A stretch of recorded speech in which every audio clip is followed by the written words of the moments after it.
বাংলাদেশে অশান্তির আবহে ঢাকায় বিদেশ সচিব পর্যায়ের বৈঠক। হাসিনার পতনের পর ঢাকায় এই প্রথম বিদেশ সচিব পর্যায়ের বৈঠক। ইউনূসের সঙ্গেও দেখা করবেন বিদেশ সচিব বিক্রম মিশ্রে। সংখ্যালঘু হিন্দুদের ওপর হামলা নিয়ে সরব হবেন বিদেশ সচিব।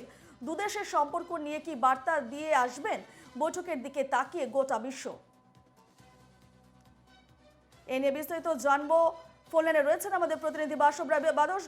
বাসব, ঢাকায় বিদেশ সচিব পর্যায়ের বৈঠক রয়েছে এবং বাংলাদেশে অশান্তির আবহেই কিন্তু ঢাকা বিদেশ সচিব পর্যায়ের এই বৈঠক। কতটা তাৎপর্যপূর্ণ এই বৈঠক? অসম্ভব তাৎপর্যপূর্ণ বৈঠক রূপা। আজকে আমাদের পররাষ্ট্র সচিব বিক্রম মিস্ত্রি ঢাকায় এসেছেন। ঢাকায় গিয়ে প্রথম তিনি সাক্ষাৎ করবেন বাংলাদেশের এই মুহূর্তে যিনি বিদেশ মন্ত্রী বা বিদেশ বিদেশ মানে পররাষ্ট্র উপদেষ্টা তার সঙ্গে।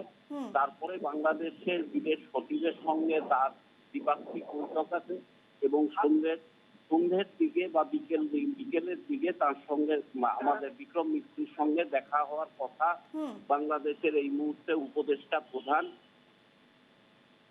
মোহাম্মদ ইউনূসের। এখন ভারত এবং বাংলাদেশ সম্পর্ক বাংলাদেশের সংখ্যালঘু নির্যাতনের ওপরে যে জায়গায় দাঁড়িয়ে রয়েছে, সেখানে অসম্ভব তাৎপর্যপূর্ণ বৈঠক। আমি দু তিনটে বিষয় উল্লেখ করি। এক নম্বর কথা হচ্ছে, ভারত থেকে পেঁয়াজ এবং আলু বাংলাদেশে এখন কম যাচ্ছে, সেজন্য বাংলাদেশ ঠিক করেছে এটা আনবে চীন, জার্মানি এইসব জায়গা থেকে। গতকালের সিদ্ধান্ত হয়েছে ভারত থেকে যে চাল যেত সেইটাও বাংলাদেশ এখন নিয়ে অন্যান্য দেশের থেকে আনার চেষ্টা করছে। এগুলো তো একটা ব্যাপার। আরেকটা হচ্ছে ভারতের সঙ্গে বাংলাদেশের যে সম্পর্ক। বাসব, তুমি সঙ্গে থাকো। আমরা ফোনলাইনে পেয়ে গেছি আন্তর্জাতিক বিশেষজ্ঞ ঈশানী নস্করকে। ঈশানীদির এনকেটিভি বাংলায় স্বাগত। বাংলাদেশে যে অশান্তির আবহ রয়েছে, সেই আবহে ঢাকায় বিদেশ সচিব পর্যায়ের বৈঠক রয়েছে এবং হাসিনা পতনের পরেই ঢাকায় প্রথম বিদেশ সচিব পর্যায়ের বৈঠক এবং সেখানে উপস্থিত হয়েছেন বিদেশ সচিব বিক্রম মিশ্রি। ইউনূসের সঙ্গেও তিনি দেখা করবেন। এই যে পরিস্থিতি, এই পরিস্থিতিতে এই বৈঠক এবং ইউনূসের সঙ্গে সাক্ষাৎ বিদেশ সচিবের কতটা তাৎপর্যপূর্ণ হবে এবং কতটা ফলপ্রসূ হবে? দেখুন, বলা বাহুল্য যে এই আলোচনা অর্থাৎ যে সাক্ষাৎকার হতে চলেছে এবং অলরেডি পররাষ্ট্র সচিব পৌঁছে গেছেন, এটা অত্যন্ত গুরুত্বপূর্ণ। এটা দুটো দিক আছে।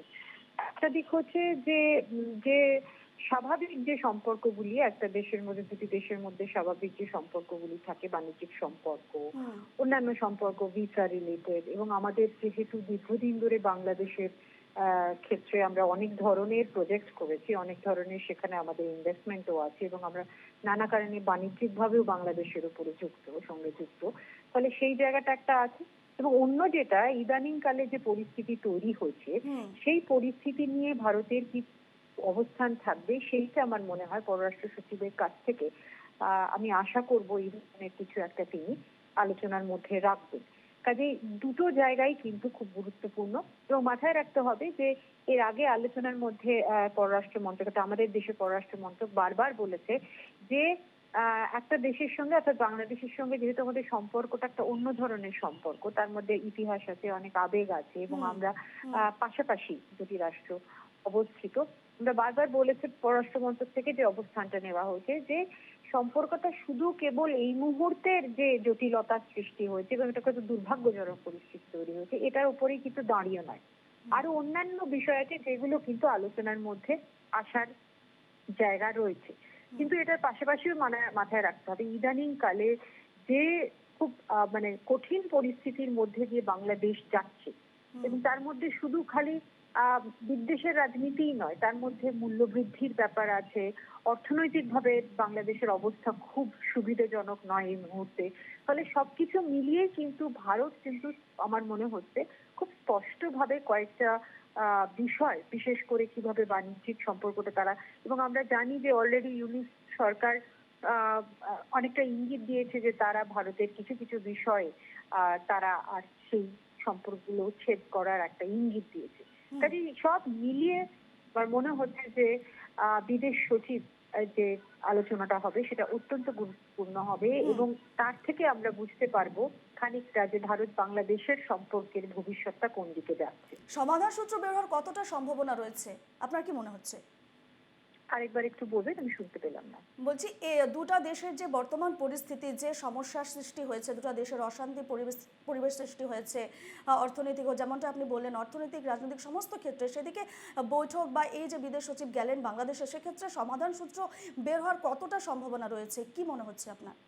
দেখুন, সমাধান করার ব্যাপারটা সবটা তো ভারতের উপর নির্ভর করছে না। তার একটা বড় কারণ হচ্ছে যে জটিলতা তৈরি হয়েছে এবং যে হিংসার রাজনীতি তৈরি হয়েছে, সেটা ওই দেশের ভিতরে তৈরি হয়েছে এবং ইউএস সরকারকে এইটা তাদের মতন করে এটাকে নিয়ন্ত্রণ করতে হবে। এবং নিয়ন্ত্রণ শুধু নয়, যে ধরনের মানবাধিকারের স্খলন হচ্ছে, যেভাবে মানুষের জীবনের কোনো নিশ্চয়তা নেই, বিশেষ করে যারা সংখ্যালঘু সম্প্রদায় এবং এক্ষেত্রে হিন্দু সম্প্রদায়ের যেহেতু জীবনের কোনো এখন মনেই হচ্ছে যে প্রত্যেক এবং তার থেকে একটা হিউম্যানিটেরিয়ান ক্রাইসিস হয়েছে, মানুষ দেশ ছেড়ে চলে যেতে চাইছে পার্শ্ববর্তী আদালত আমাদের রাজ্যে বা আসাম বা অন্যদিকে উত্তর পূর্ব ভারতে চলে যাবার চেয়ে কাজে একটা সিকিউরিটি ইস্যু এসেছে।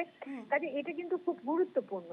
কিন্তু পুরো ব্যাপারটা ইউনিশ সরকারকে প্রথমে খুব কঠোরভাবে এটাকে দেখতে হবে এবং আমরা এটাও জানি যে গতকাল মাননীয় বিচারপতি সেখানকার সেই বিষয় নিয়ে উদ্বেগ প্রকাশ করেছে যে আইনি ব্যবস্থার মধ্যেও পরিবর্তন আনতে হবে। কাজে রাজনৈতিকভাবে মানবাধিকারের দিক থেকে সবকিছুর মধ্যে বাংলাদেশের সরকারের ভূমিকাটা প্রধান, কিন্তু তার পাশাপাশি ভারতকেও, যেহেতু ভারত একেবারেই প্রতিবেশী রাষ্ট্র, ভারতকে খুব স্পষ্টভাবে এই বার্তাটা দিতে হবে যে দেশের ভিতরে যে তাদের যে উত্তাল অবস্থা এবং সরকার ব্যর্থ এই জায়গাটাকে নিয়ন্ত্রণ করার জন্য, একটা সুষ্ঠু ব্যবস্থা কায়েম করার জন্য, সেই জায়গাটা যেন যত তাড়াতাড়ি করা যায় ভারত সেই জায়গাটার উপর জোর দেবে এবং প্রয়োজনে ভারতের পক্ষে যতদূর সম্ভব সেই জায়গাটাকে কায়েম করতে সাহায্য করবে। এবার দেখার বিষয় হচ্ছে যে ইউনিশ সরকার ভারতের কাছ থেকে কতটা সুবিধা সাহায্য নিতে চাইছে, কতটা ভারতকে পাশে পেতে চাইছে, কতটা ইউনিশ সরকার ভারতের সঙ্গে সুসম্পর্কটা বজায় রাখতে চাইছে।